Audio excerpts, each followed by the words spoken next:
What's up, Bronx Arts? Today is Monday, June 22nd, 2020. I am Brandon Good Howard. morning, Bronx Arts. Mr. Canuel here. Happy Monday. Thank you so much for joining us. Really appreciate you being here.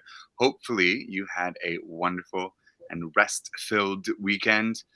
I know I did, but we'll talk about that later. Let's get right into the announcements. Okay, so our first announcement is remember, tomorrow, June 23rd, instead of having classes, we'll be doing an all school online challenge of Escape the Room. Just like any escape room, you will work in teams to find and use clues to put the clues together to successfully escape the virtual room. Good luck. Yes, and you should be receiving emails from your teacher captains. Remember, last week we did a survey and we put all the teams together. So you should receive an email if you haven't already from your teacher captains, exactly with the instructions about how to log on and how to participate. So be sure that you are checking your school email for those communications. Bronx Arts, be reminded that we still have classes today, Monday, and on Wednesday. Remember, we want to keep pushing through all the way to the very end, giving 110%, because like Mr. McCabe always says, no one sleeps on Bronx Arts. So let's bring it every single day. We are going to be taking attendance, and we look forward to seeing you in our Google Meets. That is all for announcements. Let's get into our good news. Brandon, tell me some good news. Okay, so my good news is, um, well, I literally just beat Super Smash Bros. Ultimate for the third time in a row. 3 times. I bet none of y'all could do that. That's amazing. And how long did it take you the first time? It took me forever, like about 3 months. And then the second time? Uh, like, like 5 to beat it a second time.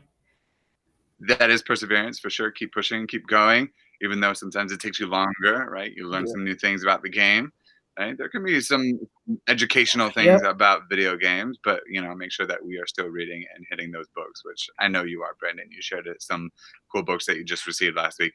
My good news, if you watched last Mhm. week, you would have heard me say that this weekend I was adopting a puppy, and I actually did. So yesterday I was able to bring home little Sky Canuel. Here's a picture right here.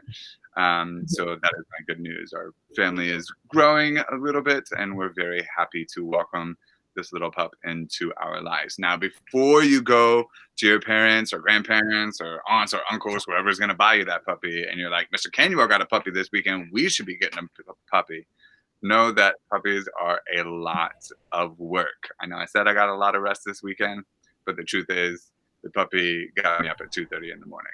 Puppies are tough, y'all. So before you go begging, be sure that you're ready for the work that comes along with it. But we are totally happy and really excited. And now it is time for our Black Lives Matter segment. Today is going to be unique in that we are going to be featuring some Black artists.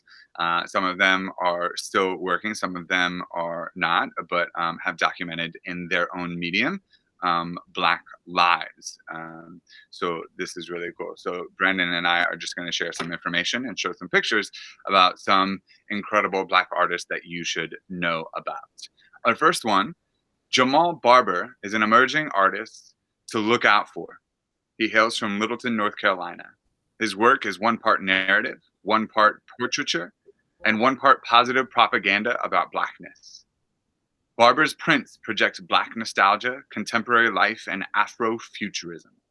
His current exhibition, Bright Black, centers Black identity and the color Black as the main driver of the American narrative.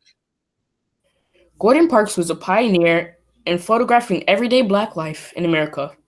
He was born in 1912 in Fort Scott, Kansas. His photographic prowess, coupled with the sign of the times, made him iconic. Parks' photos highlighted black Americans enduring adversity, poverty, and racism of Jim Crow. Unbeknownst to many, Parks was the first black filmmaker to write and direct a feature film. Fabiola Jean-Louis is a rising star mixing photography with historic themes. She is Haitian born and Brooklyn raised. Her images feature Black subjects against magical and whimsical backdrops, settings that are not so first nature to Blackness. Her current series, Rewriting History, Paper Gowns and Photographs, is a throwback to the Elizabethan, Jacobean, Georgian, and Victorian eras.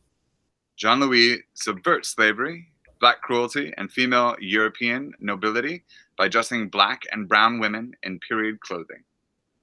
Charlie Palmer portrays Black icons and historical events in his paintings. He's covered many Black athletes: Muhammad Ali, Jack Johnson, civil rights leader Fannie Lou Hamer, Martin Luther King, entertainers, jazz greats, rappers, and prominent figures like James Baldwin and Barack Obama. Palmer documented some of the major movements and topical issues in history like slavery, sharecropping, Jim Crow, police brutality, convict labor, and voter rights, civil rights, Black Power, and Black Lives Matter. Church, family, and social justice are also recurring themes in his art. His current work explores Black identity, activism, and race in America. Thank you so much for checking those out with us. I encourage you to learn a little bit more about those artists and look for some of their incredible artwork. And now, what is today's riddle, Brandon? So today's riddle is: what is the only way a leopard can change his spots? Think about that one. What is the only way a leopard can change his spots? And as you know, from riddles that we've heard before, think about the writing or the verbiage of that sentence. What is the only way a leopard can change his spots? Okay, if you think you know, email me at rknewell@bronxarts.net. Now, since this is our last week of school, therefore our last full week of Lights Up, there will be some Lights Up moments that you will see over the course of the summer, and we invite you to check us out and join us when those happen, and more information to come. But since this is our last week, I wanted to ask about some favorite memories from this school year. So starting with Brandon, what do you think? What are some of your favorite memories from this school year? Some of my favorite memories from the school year was making it into the play, the audition, and just getting to know everybody in school.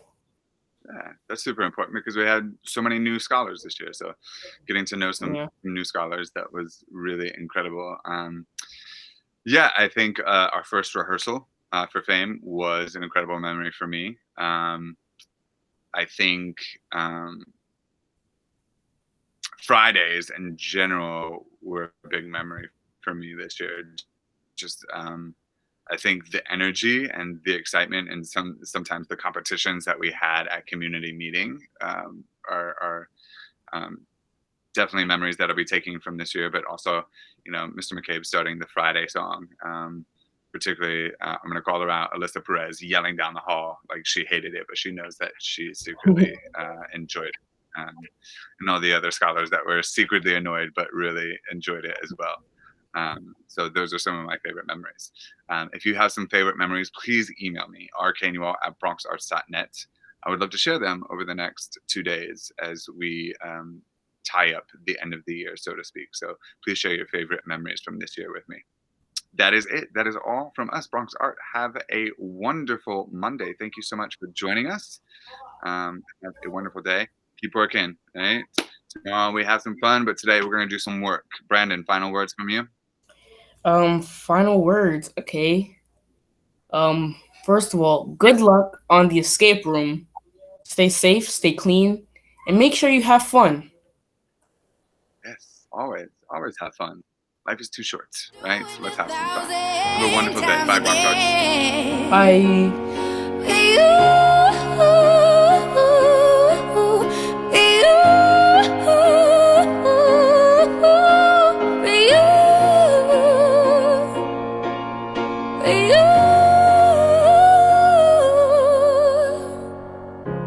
The silence is quiet, and it feels like it's getting hard to breathe.